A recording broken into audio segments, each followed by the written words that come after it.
Hello class, welcome to this video on Chapter 9 Practice Test. So let's take a look at, we have a couple of questions, it's from 9.1 to 9.3. And so these questions are, the first two questions are 9.1 and 9.2, and then the last question is a 9.3, mostly 9.3 question with some 9.2. All right, so look at the first question. Research shows that 9% of personal computers sold worldwide are Apple computers. A marketing director believes this percentage is greater for sales on their website. She selects a random sample of 200 computer sales from the past year and finds that 26 are Apple computers. All right, so this is from lesson 9.1. Explain why there is some evidence for the alternative hypothesis. And then for part B, is this result convincing evidence that the true proportion of all computers sold on this website that are Apple computers is greater than 9%?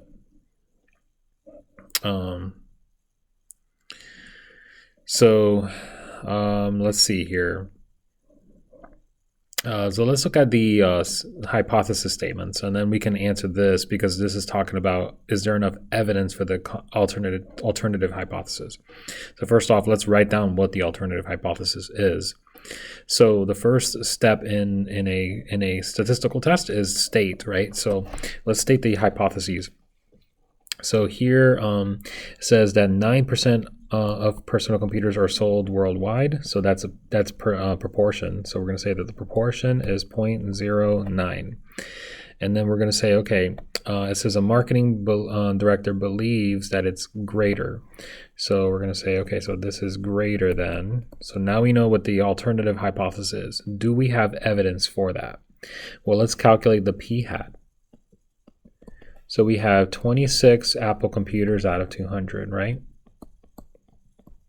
So let's see what that is as a percent. So we got 26 out of 200.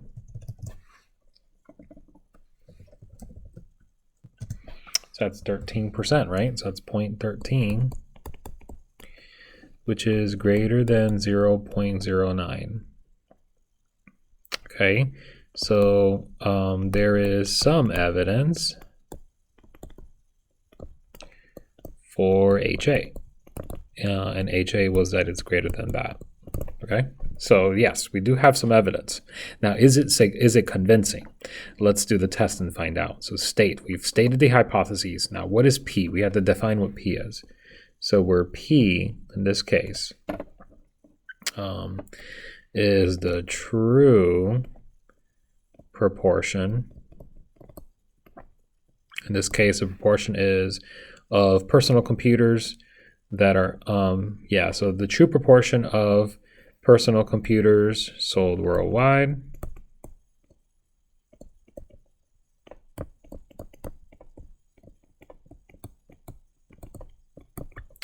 that are Apple computers.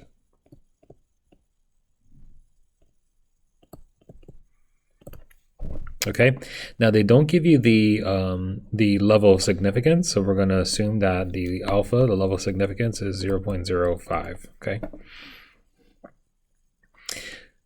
All right, so let's plan. So what's the type of test that we're doing? So here we're dealing with a single P, so one sample as opposed to two P's, right? So it's a one sample Z test for P.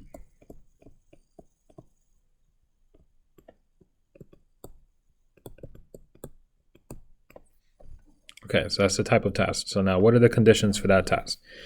Well, the first condition is the random condition. So we need to determine, was it selected randomly? Well, it says here she selects a random sample of 200 computer sales from the past year, right? So we can state that.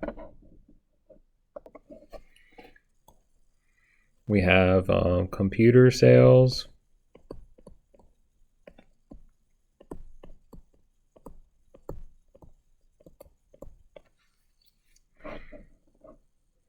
randomly selected. Okay, so it says, what is it, 200 computer sales are randomly selected in the past year. Let me just put in the past year because I forgot to include that detail.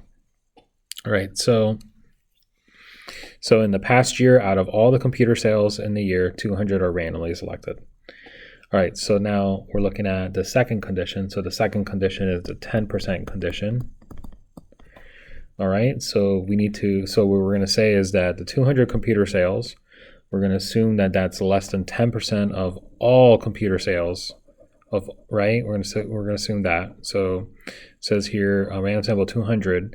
So we're going to assume that the 200 computer sales that were selected is less than 10% of all computer sales sold for sales on their website. So all the sales on their website. Oh yeah, I need to be careful with this. So it says the true proportion of personal computers sold worldwide.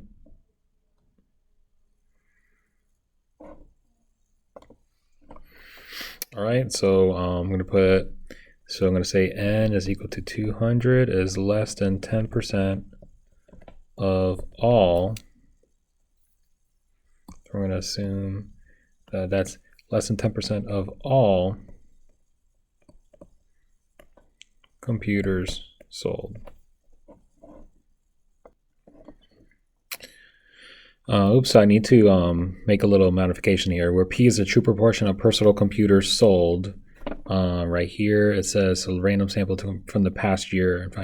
So it says that they think it's greater for sales on their website. So I need to include that here. So the P here, what we're talking about is a true proportion of personal computers sold that are Apple computers on their website. Okay, so I just want to make sure I include that. So for our hypothesis, we're testing that it's greater than that on their website, right? So that's the P. Okay, so in this case is we're assuming that the 200 is less than 10% of all computers sold on their website. Okay. Okay, so now we're going to look at number 3. So number 3 is going to be the large counts condition. All right, so we need to say, okay, so n times p0 is greater than or equal to 10. So we're going to say there's 200 computers chosen times 9%, which is going to be 18, which is greater than or equal to 10. And then we just got to do the complement here. So we got 200 times 91%, which is 182, which is definitely greater than or equal to 10. So it satisfies the conditions. So now we're going to do number 3, the third part, which is the do. So now we're going to calculate the p-hat, which we did over here, but I'm going to reiterate that. So p-hat's 26 over 200, which is 0.13.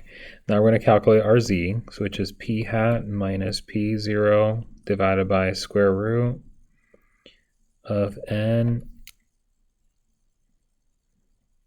or of p0 times 1 minus p0 divided by n. Okay, so again, let's go to the formula sheet so you can remember. So remember, all you're going to have is a formula sheet, so you need to make sure you know how to read this, right? So here you're doing this for a standardized test statistic, right? Which is statistic minus parameter divided by the standard deviation, or the standard error. Now, so we got for one population, let's go, where is it? Let's see if I can find it.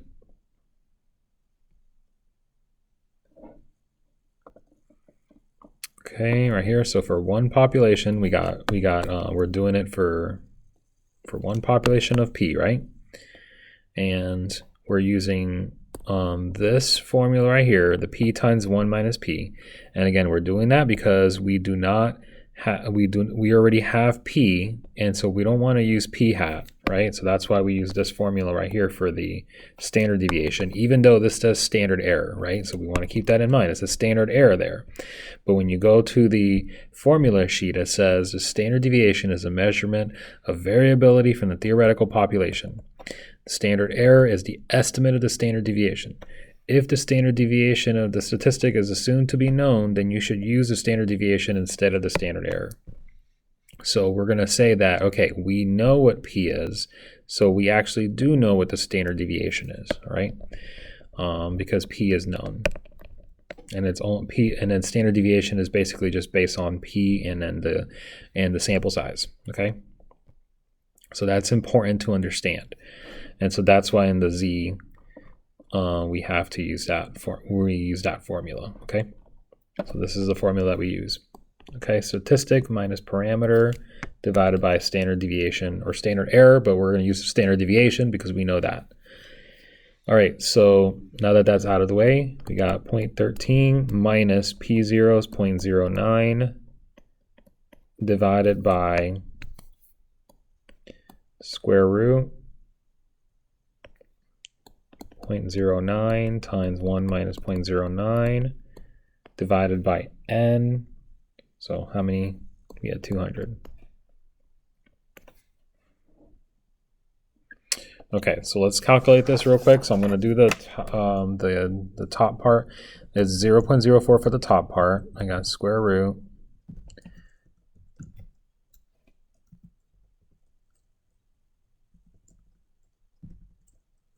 You get 1.98, looks like.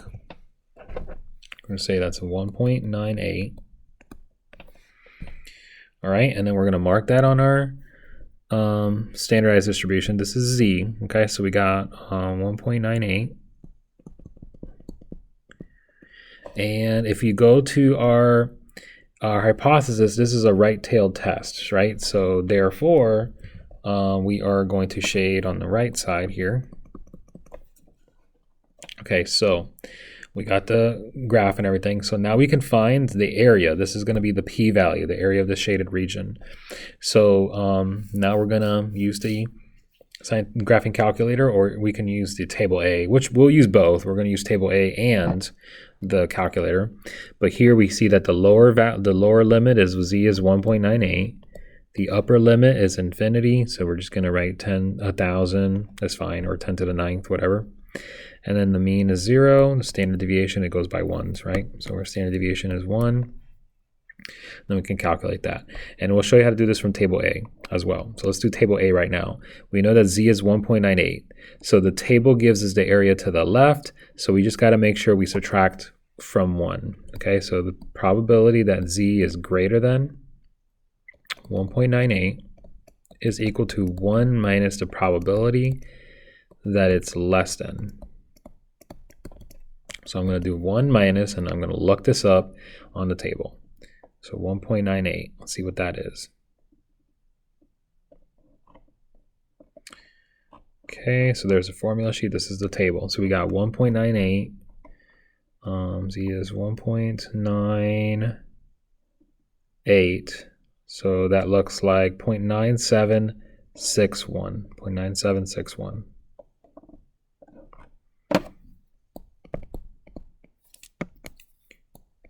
Okay, so we're going to subtract that, and we get 0.0239. So that looks like the answer. We're going to check this on the calculator using this normal CDF.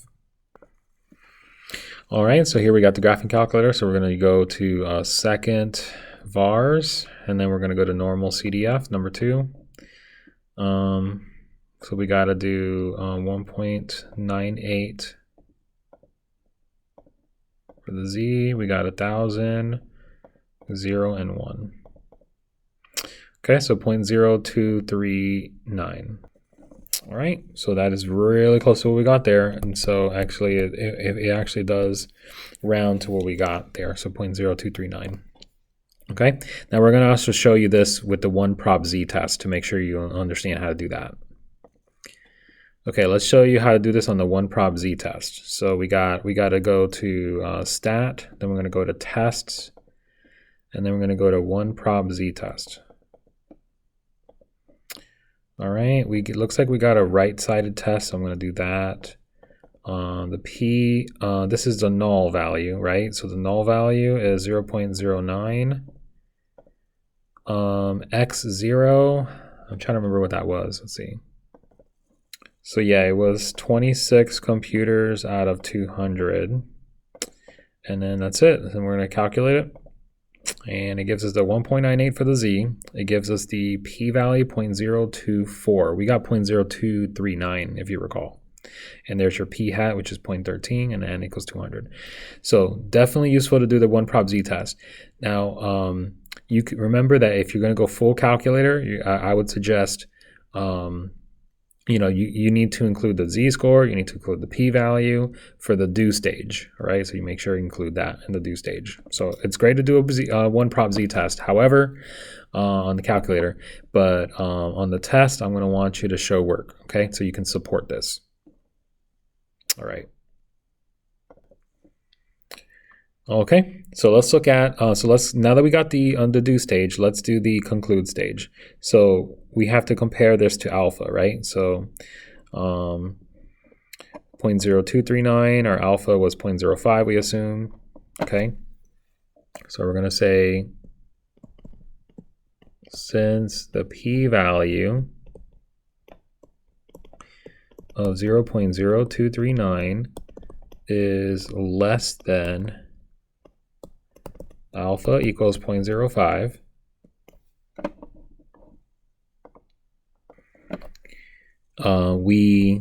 since it's less than, right, we reject H0, okay?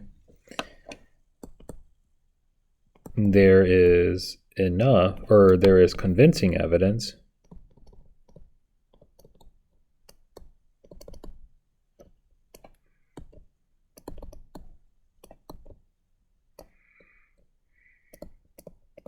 that the true proportion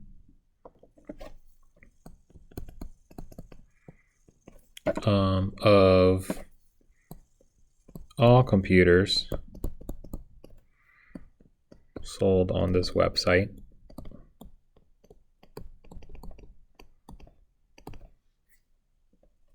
is greater than 9%. True proportion of all computers sold on this website are Apple computers, I guess I should say, are Apple computers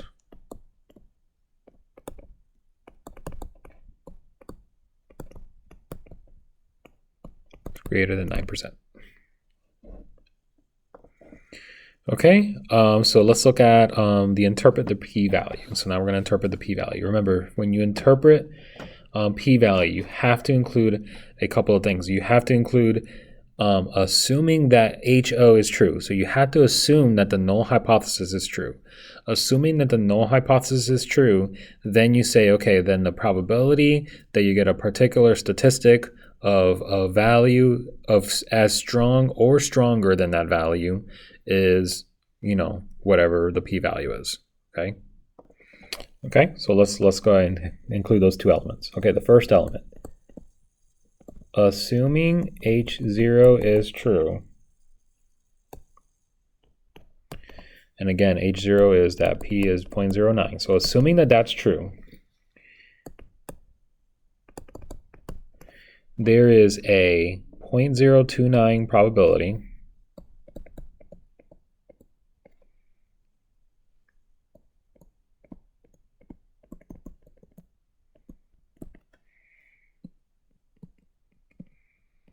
of getting a p-hat of, in this case, a p-hat, what was our p-hat?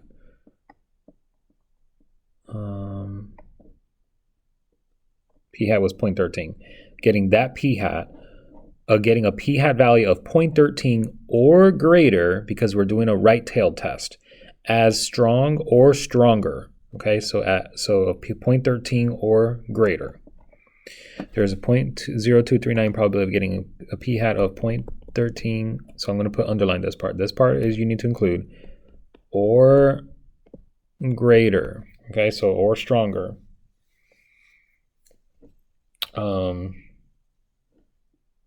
Purely by chance.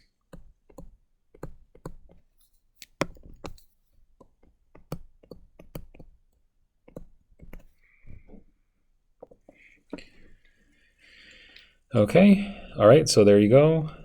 So now we're going to look at part D.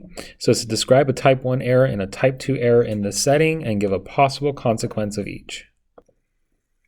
Okay, so remember the type 1 error is when you reject the null hypothesis when you're not supposed to. Or in other words, when you support or you find evidence for the alternative when you weren't supposed to, right? So that's another way to put it. Okay, so the way we're going to put it is the type 1 error is you're finding evidence in support of the alternative when in reality that's not correct, okay?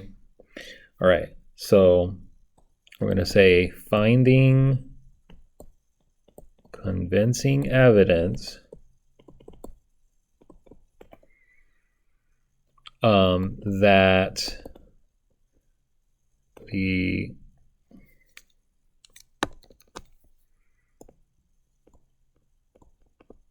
proportion of Apple computers is, on their website is 9%, or is greater than 9%, right? Is greater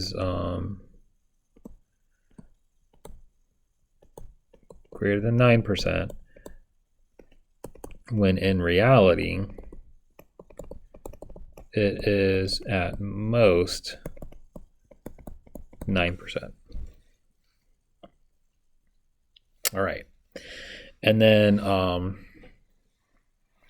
so for the consequence, if we find convincing evidence, right, then we're going to support, or if we find convincing evidence to support the alternative, then we're going to believe that it's at most 9%, right?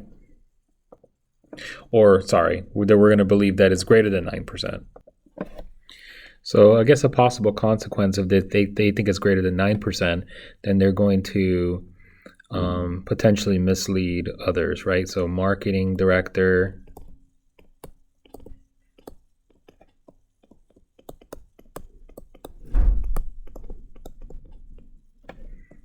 would potentially mislead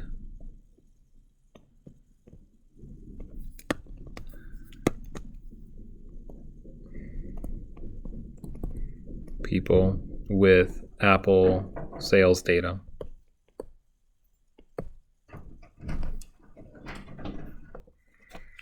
All right, now type 2 error is when you fail to find convincing evidence for the the null hypothesis when you were supposed to. So basically, you fail to reject. So you fail to reject the null hypothesis when you were supposed to. Or you could think of it as failing to find convincing evidence for the alternative when in reality you should have, right? So we can also think of it that way. All right, so finding, or we're going to say failing to find convincing evidence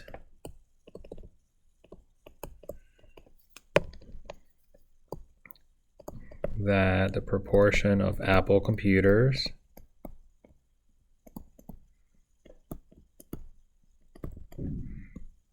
on their website is greater than 9%, when in reality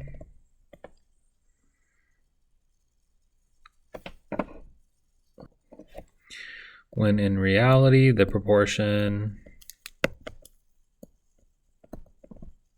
is greater than 9%. So you fail to find a convincing evidence as greater, when in reality it is greater than 9%. All right, so consequence. So the sales tax, or rather the sales, the Apple sales.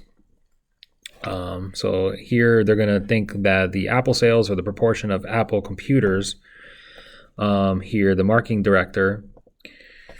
So for the consequence, since they're failing to find evidence that, or since they're failing to find evidence that it's greater than, well, then they might be surprised to find out that it is greater than, right? So,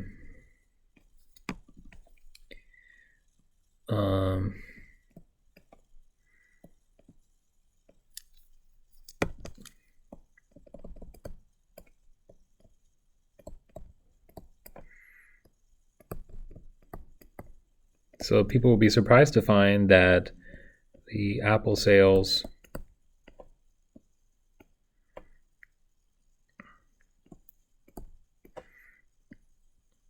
are greater than 9%. So they'll be pleasant, I guess, depending if they want the Apple sales to be greater, then they'll be pleasantly surprised, right?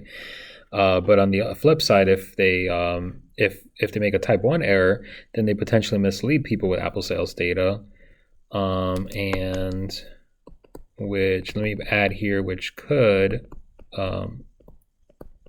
upset them when they find out that it's actually not greater than 9%, it's actually less than 9%. So it's possible that the marketing director would mislead people with the data. Either way, they'll be misled. However, if the people were expecting that the Apple sales were less than, but they actually were greater than, they might be pleasantly surprised. So again, this is just a consequence based off of, inference to what's going on. But as long as the consequence makes sense with the type of error, then you should be fine. So for part E, so it says the power of the test to detect that P is equal to 0.13 based on a random sample of 200 computer sales is 0.85. Interpret this value. Okay, so the power of a test is, by definition, is the probability that the test is that you'll find convincing evidence for the alternative when they provide a specific value, and we assume that that specific value is true. Okay, so given that this value is true right here, then what is the probability that you'll find convincing evidence for HA? Okay, the alternative. All right, so let's go ahead and interpret that value. So we're going to assume that this value is true. So given that that value is true, then the probability that we find supporting evidence is 0.85. Okay, so we're going to say, to answer this question, I'm going to say if the true proportion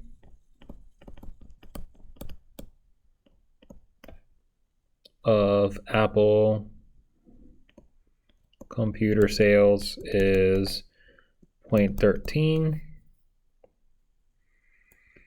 Is P equals 0.13. Then there is a 0.85 probability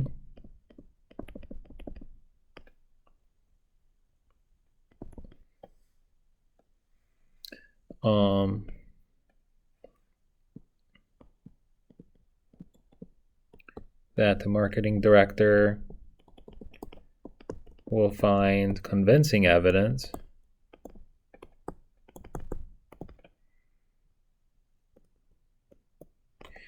for HA, and then HA is that P is greater than 0.09. Okay, so if the true proportion is 0.13, then there's an 85% chance that they will find convincing evidence that it actually is greater than 0.09. So the power of the test is a good thing because it gives you a greater chance of supporting the alternative, right? And rejecting the null. All right, so number 2. Gallup report revealed that 72% of teens said they seldom or never argue with their friends. Yvonne wonders whether this result holds true in her large high school, so she surveys a random sample of 150 students at her school.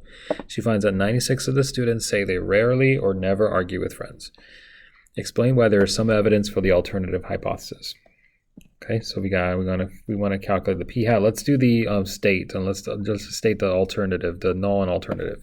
So it says 72% of teens said they seldom or never argue with their friends. So we got p is equal to 0.72. It says even Yvonne wonders whether this result holds true in her large high school. So she surveys a random sample of 150 students at her school. Okay, so we got she wonders whether this holds true. That means she doesn't know. It could be greater than or it could be less than. So she wonders. So we're going to say it's not equal to. All right. So in this case, where P is equal to the true proportion of students, I guess you can say teens, right? Of teens who would say they seldom or never argue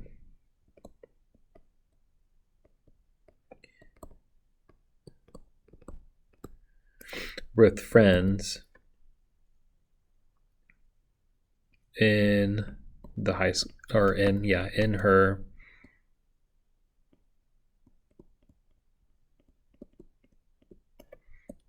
in Yvonne's high school.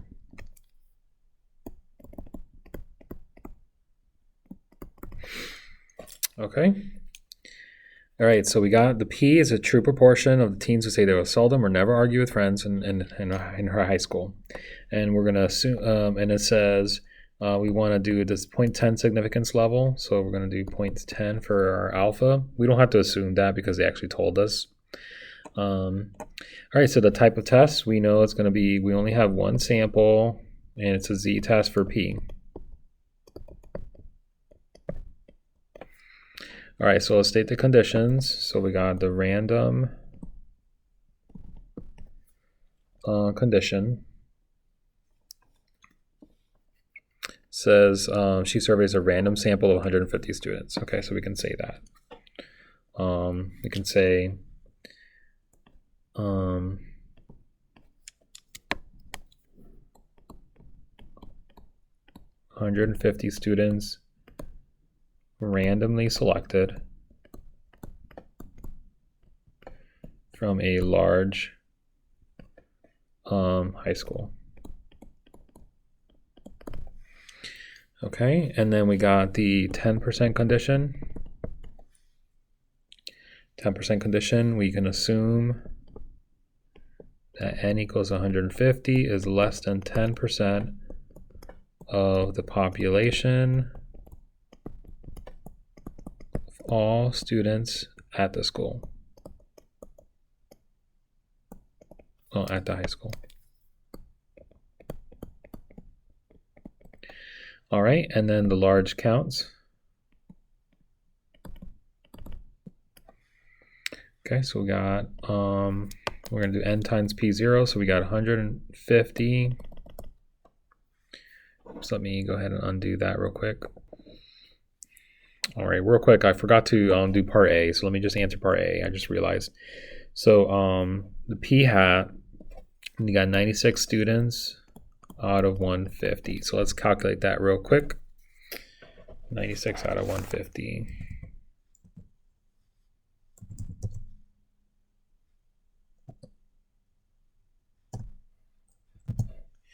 So it looks like 64%. So let's say 0.64.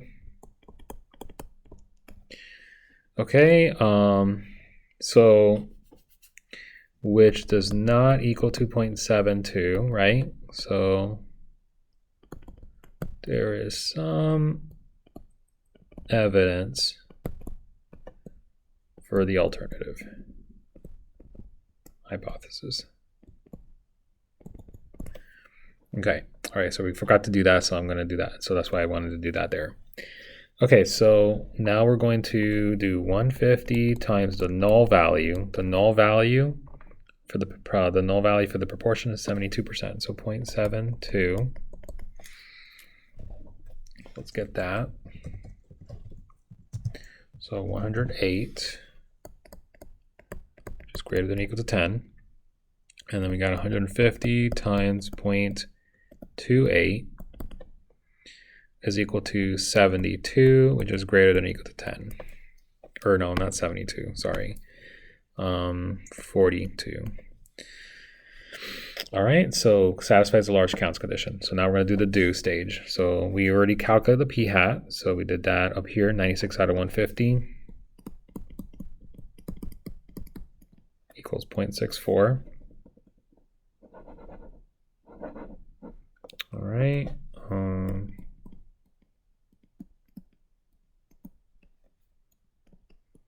And then we can calculate the z-score. All right, so remember, it's p hat minus p. So p hat minus p0, p0 is 0.72, divided by square root of p0 times 1 minus p0,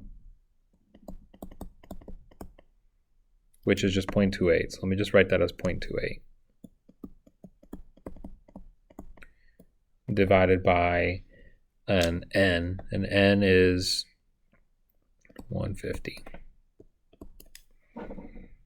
Okay, so let's calculate that, see what we get.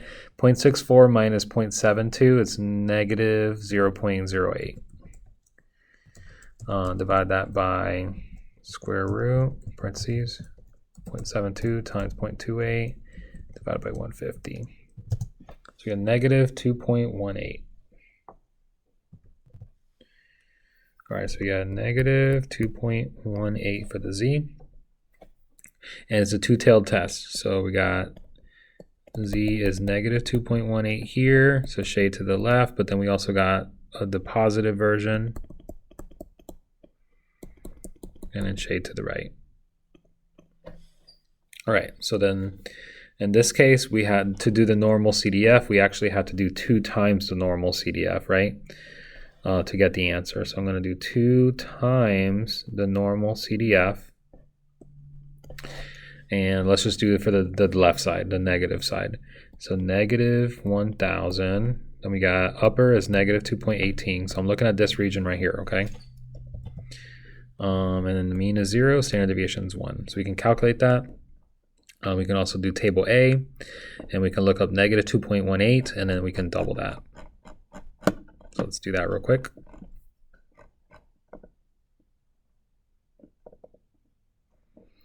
Let's look at negative 2.18. So negative 2.18, 0.0146. Then we can double that. 0.0146, then double it.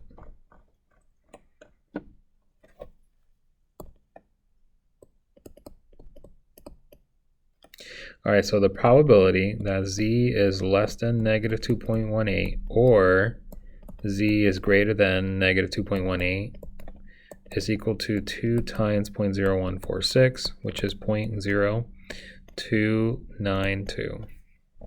Okay, so we're going to do this on a calculator and see what we get.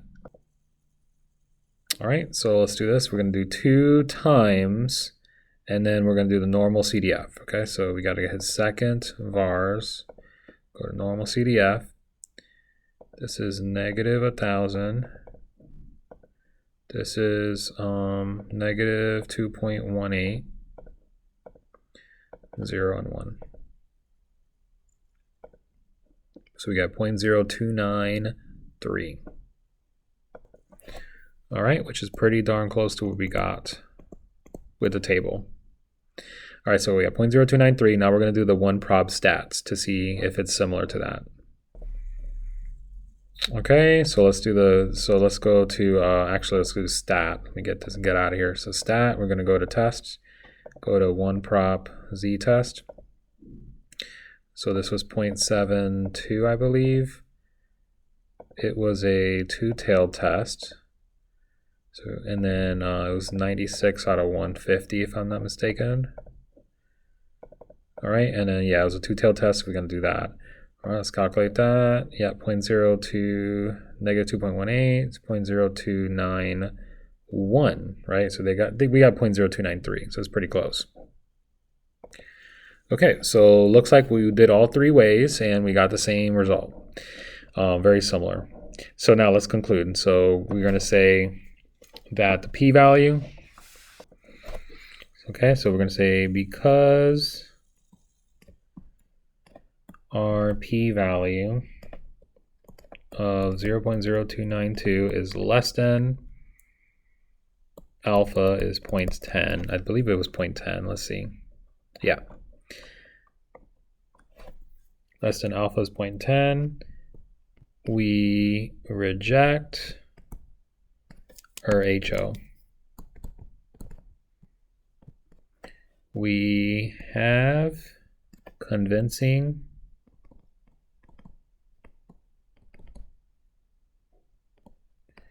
evidence that the true proportion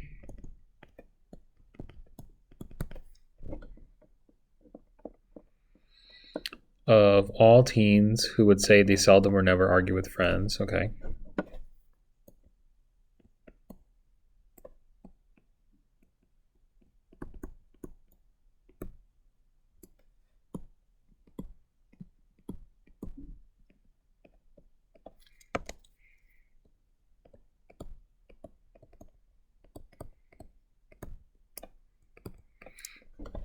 All right, and then we got to see, we're trying to see support is differs from 0.72, okay? You can say differs from 0.72 or something like that.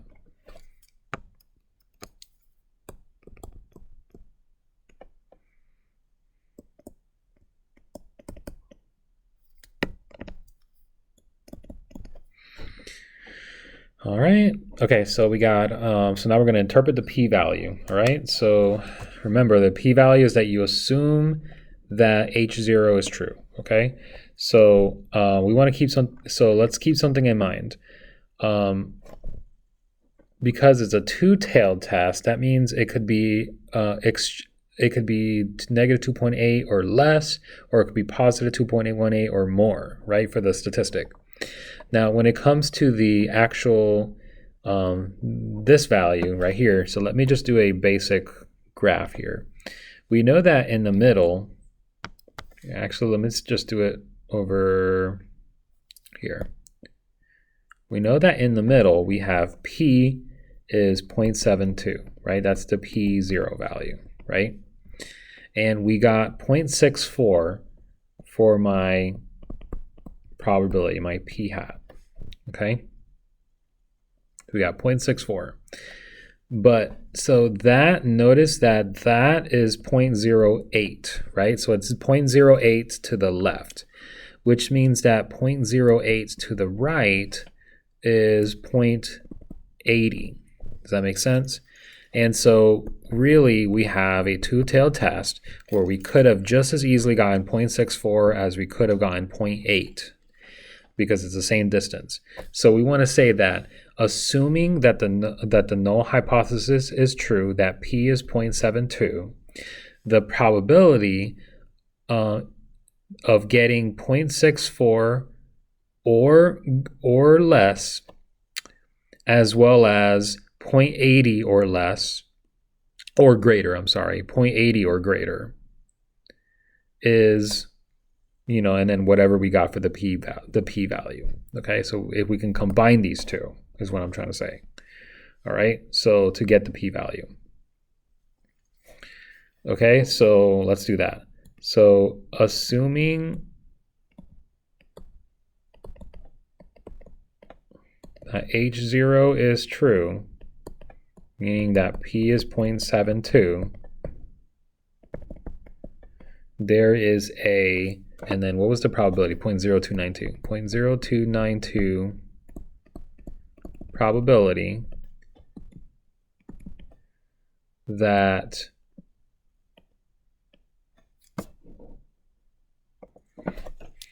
I guess I should say probability of getting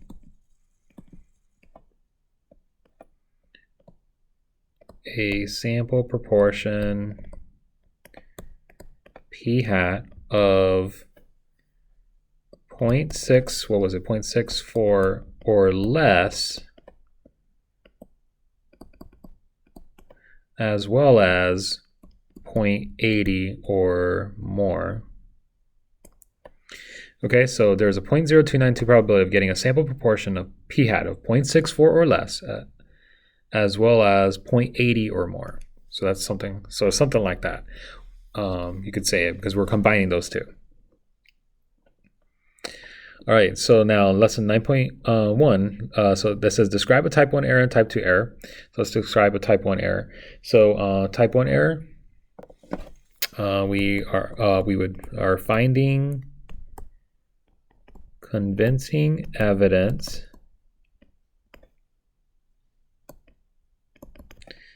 that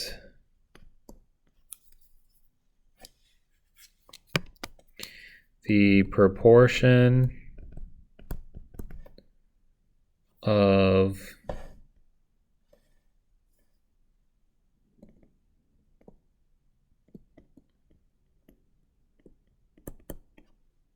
teens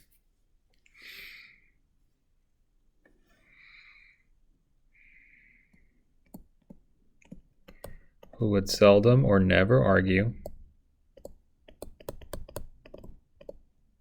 with friends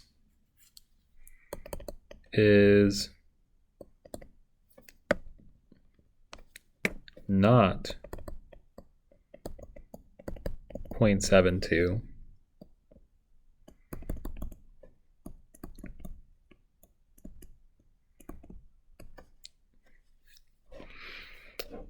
When it actually is 0.72. So you find evidence that it's not 0.72, but it actually is 0.72, right? So you reject it when you're not supposed to. All right, and then the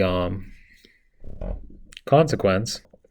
And now with this question, there's not that much of a consequence for for either type 1 or type 2 error, because it's not like there's any anything at stake here that's a significant consequence. So for Yvonne anyways, she's just wondering, she thinks that she doesn't know whether it's 0.72 or not, right? So it's really not that much of a significant consequence either way. So we're just going to say Yvonne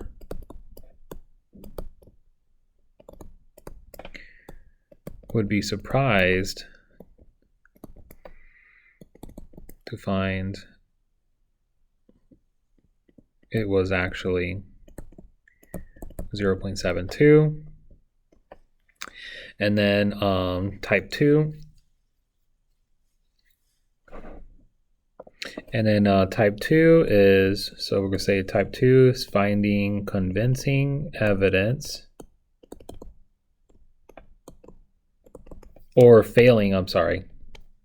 I should say failing, right? Failing to find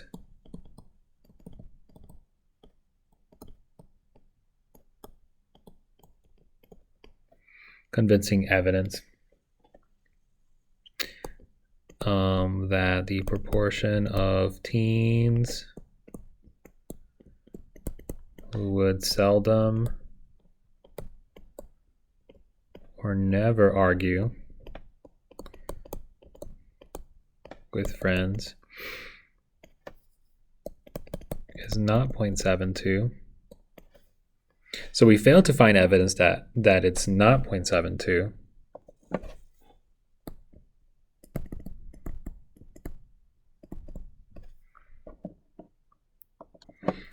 When it actually is not 0.72. Okay, so we failed to find the evidence that's not 0.72. We were supposed to, though, because it actually is not 0.72. All right, so the consequence here again, no stakes either way. She would be surprised to find, I'm going to say,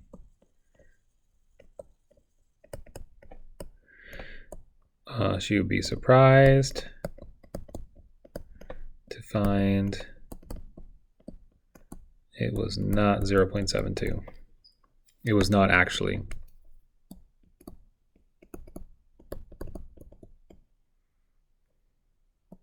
And she might be pleasantly surprised that might be the case, because she wondered whether that number was actually true, right?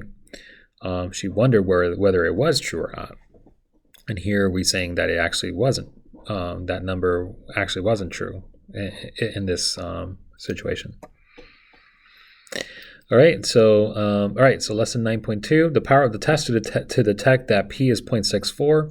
That is that it was 64% of, in this case, 64% was the sample that we got, right, earlier, which was, of the people that rarely or never argue with friends, right?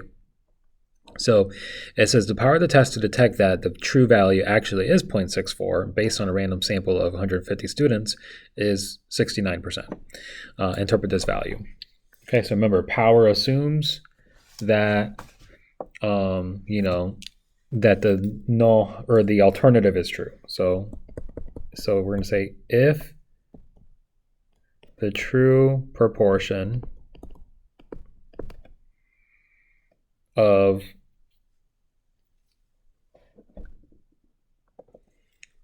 I think I said that correctly. I said, or incorrectly. Sorry. I said if it assumes that the alternative is true. No, the power assumes that this value is true. That's what I meant to say. So if the true proportion of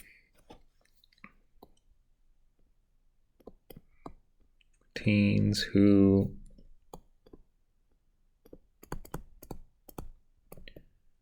let's say they never or they seldom or never argue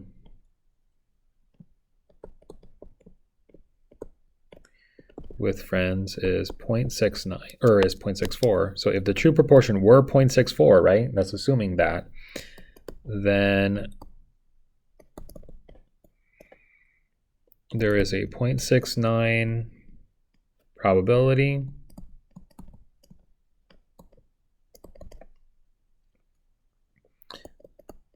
that Yvonne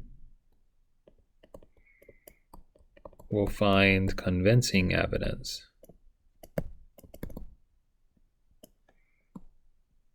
for HA, and then HA was that it's not equal to 0.64.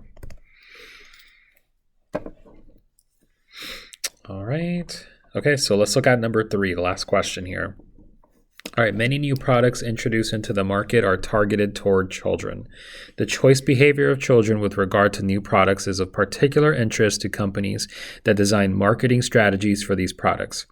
As part of one study, randomly selected children in different age groups were compared on their ability to sort new products into the correct product category, for example, milk or juice. Here are some of the data. So we got the couple of age groups, right?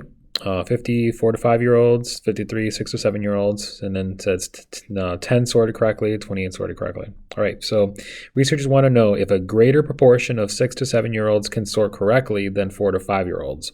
So we want to see if it's significantly greater.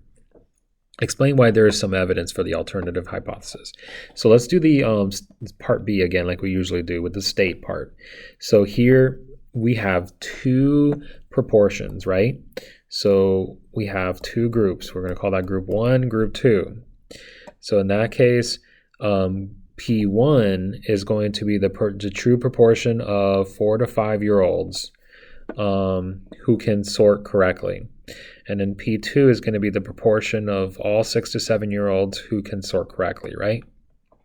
So that's what we're wanting to do. And we want to see, okay, is there a greater proportion? So let's see. Okay, so we're going to say P1 minus P2. We're going to compare P1 with P2. If P1 is equal to P2, then when I take the difference, I'm going to get 0. And then here, P1 minus P2, now it says, is this result convincing evidence that the true proportion of, okay, this is a typo. This shouldn't say all teens, who would say, right? So I need to correct that. Convincing evidence that so I'm going to say that there is a greater proportion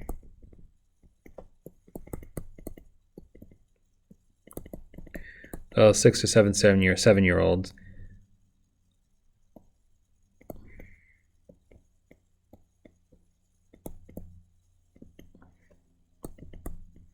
that can sort correctly than 4 to 5 year olds. Okay, so that's what it should say. Sorry about that. Okay, so we're going to say now, if there is a greater proportion of 6 to 7 year olds and P2 is the 6 to 7 year olds, then P2 is going to be greater than P1. And so this is going to be negative, right? So that's what we're looking for. There's a greater proportion of P2 than P1, the 6 to 7 year olds. So now we have to define this, where P1 is equal to the true proportion of 4 to 5 year olds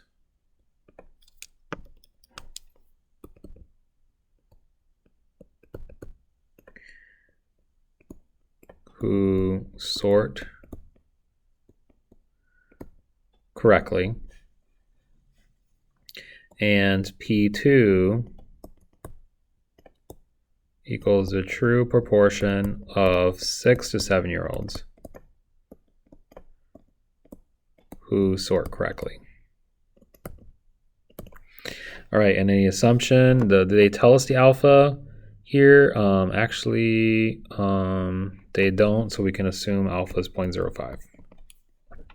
Okay, now explain why there's some evidence. So let's do that. Let's do that now. So, all right, so we need to calculate P1 minus P2 and see if it's less than 0. So let's do that right here.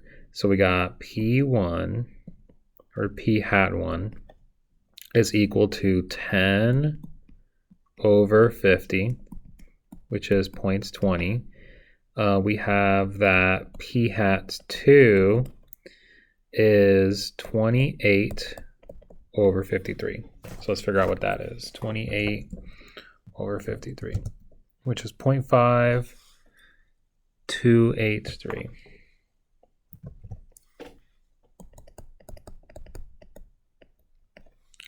And then if I take the difference, well, 0.20 minus 0.5283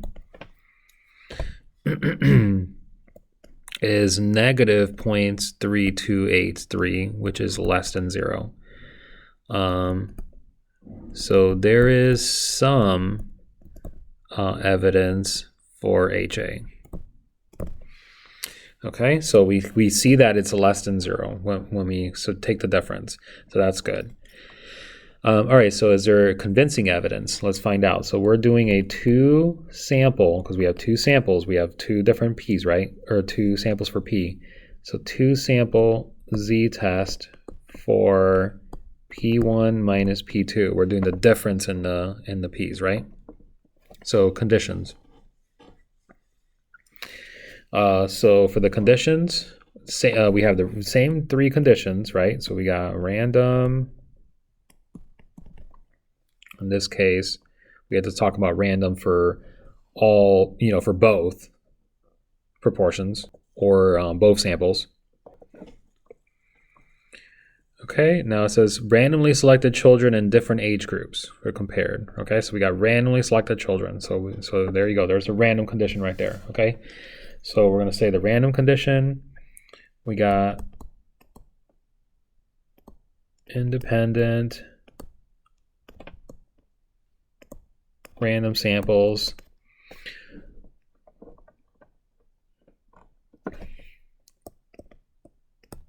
uh, 50 children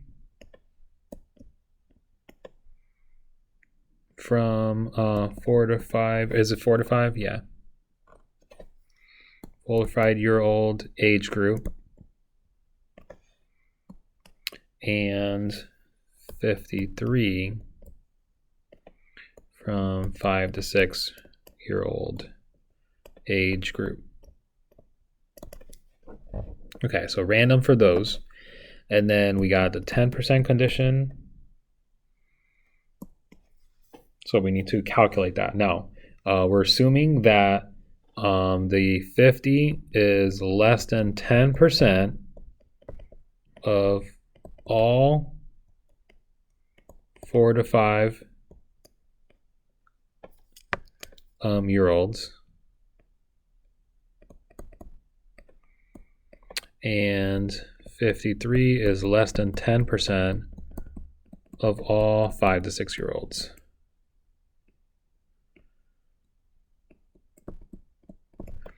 All right, and then large counts.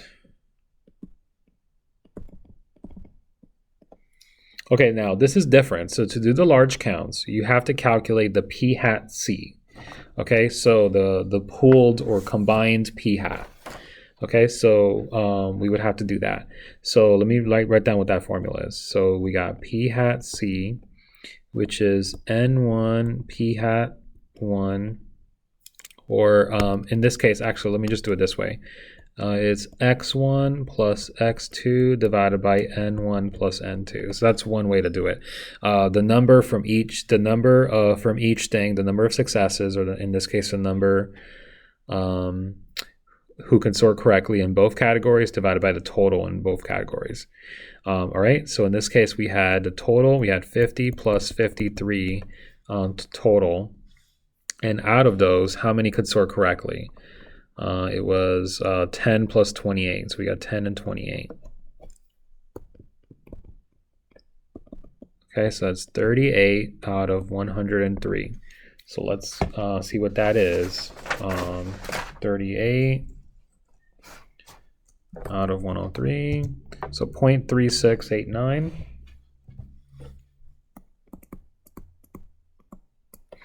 That's my p hat c, which we'll round it to, we'll just round it to 0.369. We'll do that. Okay, so there's my combined p hat, all right? So now we're going to do the n1 times p hat c, so which is 50 times the 0.369, and that should be greater than or equal to 10, okay? So in that case, it's going to be, excuse me, it's going to be half of that. Let me just do that here. 18.49, which is greater than or equal to 10, so that's good. We got n2 times p hat c, that's 53 times 0.369.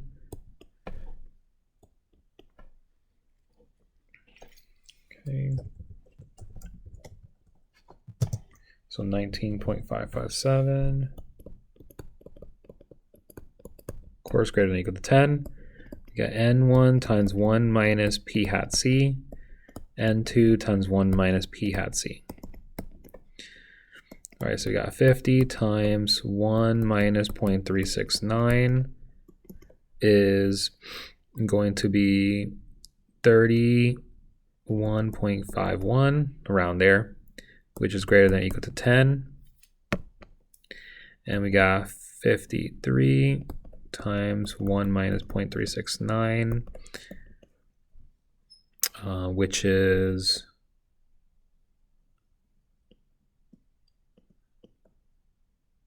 should be around 32. 32.443, around there. Okay, let me double check that number actually.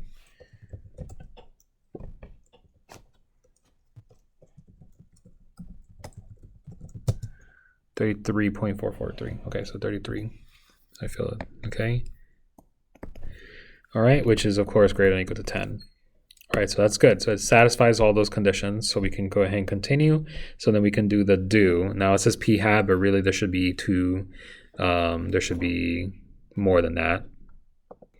It should say p hat 1 and then p hat 2, right? So let's do that. P hat 1 is 10 out of 50, which is 0.20.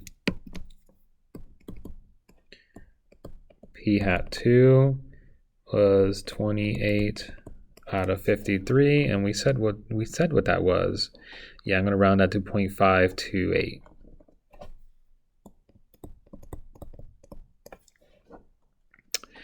All right, so that's p hat 2. Now to calculate the z, remember, let's go to our formula sheet. Let's go to that. That's the table. Let's go to the formula sheet here. So we got two populations, so proportions, right? So we got that here, P1, P2. And we know that the formula for Z is statistic minus parameter. So my statistic in this case is P hat 1 minus P hat 2, right? That's my statistic.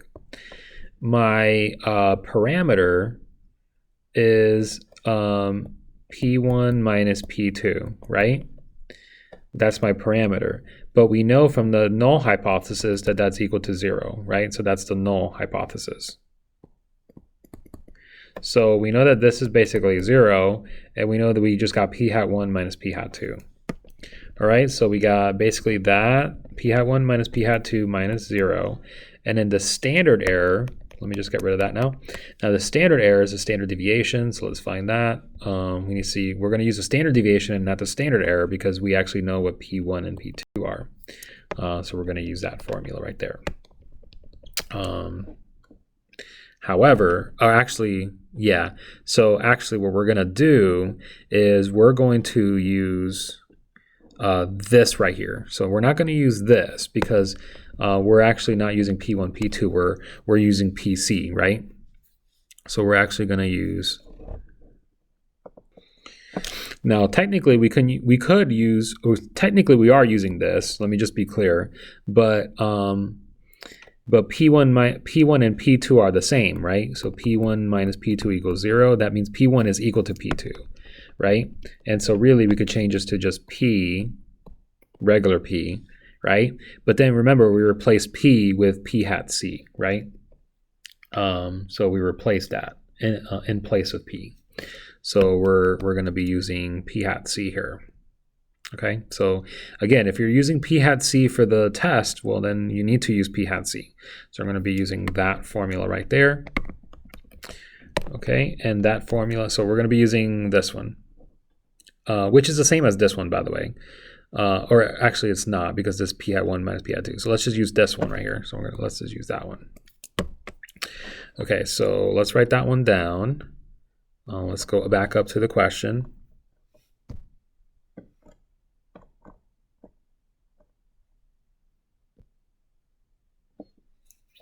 Okay, so we got P hat 1 minus P hat 2 minus 0 divided by, now we got the square root thing, the square root of P hat C times 1 minus P hat C times 1 over N1 plus 1 over N2. Okay, so I showed you how I got that formula, and it's just a matter of using it now. Okay, so we got 0.20 minus 0.528 minus 0 divided by square root P hat C. What did we get for P hat C? We did it earlier. It was 0.369 times 1 minus 0.369 times 1 over 50 plus 1 over 53. Okay, so that's pretty meaty, beefy calculation. So you're going to need to just take it easy and just be careful when you do the calculations. So I'm going to do this. I'm going to do this one by one, or I'm going to make sure I'm going to be careful with parentheses. So I'm going to put parentheses there, divided by square root 0.369 times. Now I'm going to do 1 minus 0.369 here in my head, or you could do it off to the side and then multiply because it's going to be too much if you did 1 minus. So 0.369 times 0.631 times 1 out of 50 plus 1 out of 53. Close that. So we get negative 3.45. Now, you can use your calculator for this part. So you can calculate what that is. So let's do a 2-prop Z test. for this. Okay, let's do a 2-prop z-test. Okay, so here we are. Let's do a 2-prop z-test. We're going to go to stat. We're going to go to tests. We're going to go 2-prop z-test. And we're going to need to plug these numbers in. So this one was 10 out of 50. This one was 28 out of 53. And this one was a, okay, and it was a left tail test. It was less than.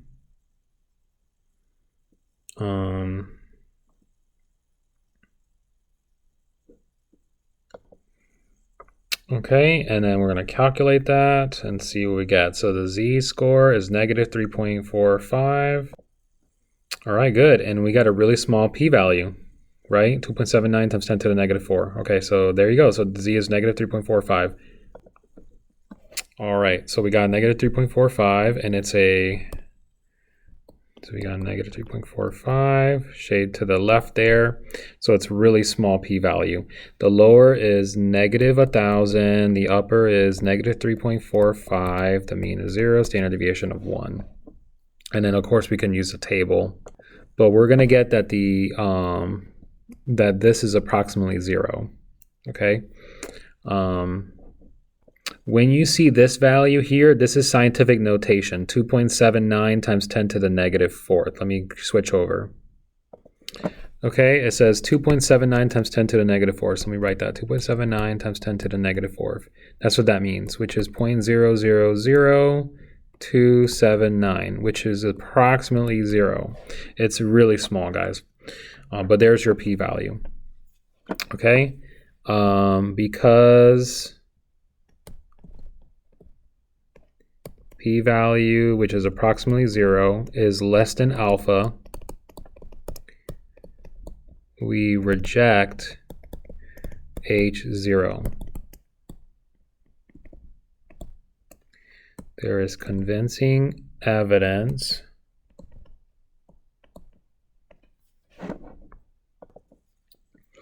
there's a convincing evidence that there is a greater proportion of 5 to 6-year-olds that can sort correctly than 4 to 5-year-olds.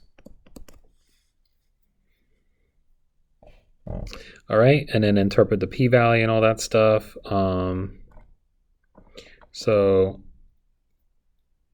let's go ahead and interpret the p-value. So remember, the p-value assumes that H0 is correct. So assuming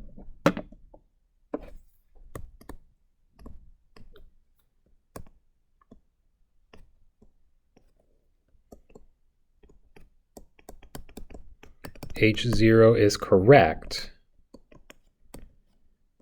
or is true, I'm going to say is true,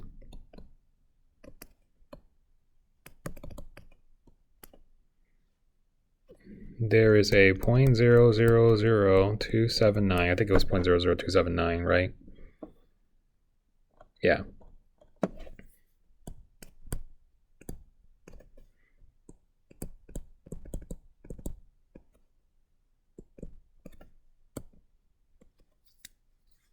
Oops. There's a 0.00279 probability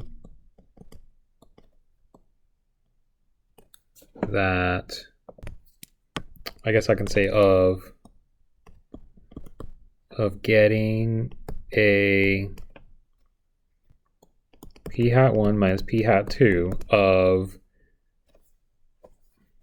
and then what did we get for that? We got p hat 1 minus p hat 2 was negative 0.328 of negative 0.328 or less,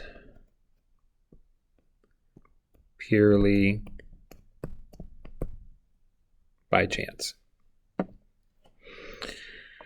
All right, so describe a type 1 and type 2 error, and then I'm going to have you guys do the consequence. I'm just going to do type 1 and type 2 error, okay? Since it's a very long video, I'm going to wrap this up pretty shortly.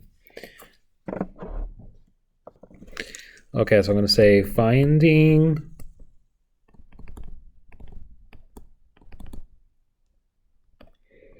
convincing evidence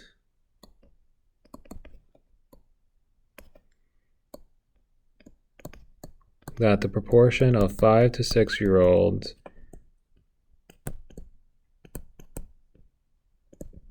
who sort correctly is greater than the proportion of 4 to 5-year-olds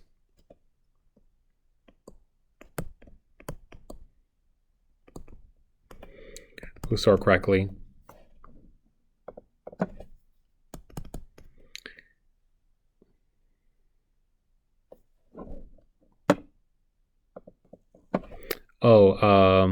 I guess I should say probably find that evidence that there is a greater proportion of 5 to 6-year-olds who sort correctly than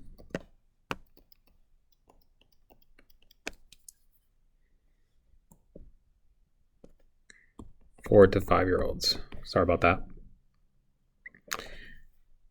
So you find convincing evidence that that's true when it actually isn't the case. So when there is no difference in the proportions. Okay, and then finding for type 2 or failing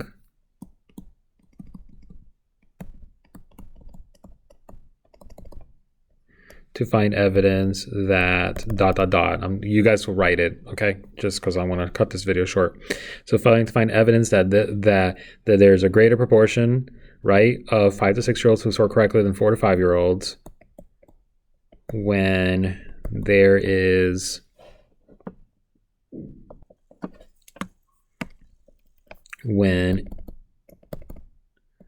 it is actually greater. Okay, so failing to find evidence that it's greater when it is actually greater. All right, and then you can go ahead and provide the consequence there. That's going to do it for the video, guys. I hope you found this useful and informative, and as usual, I'll see you in the next one.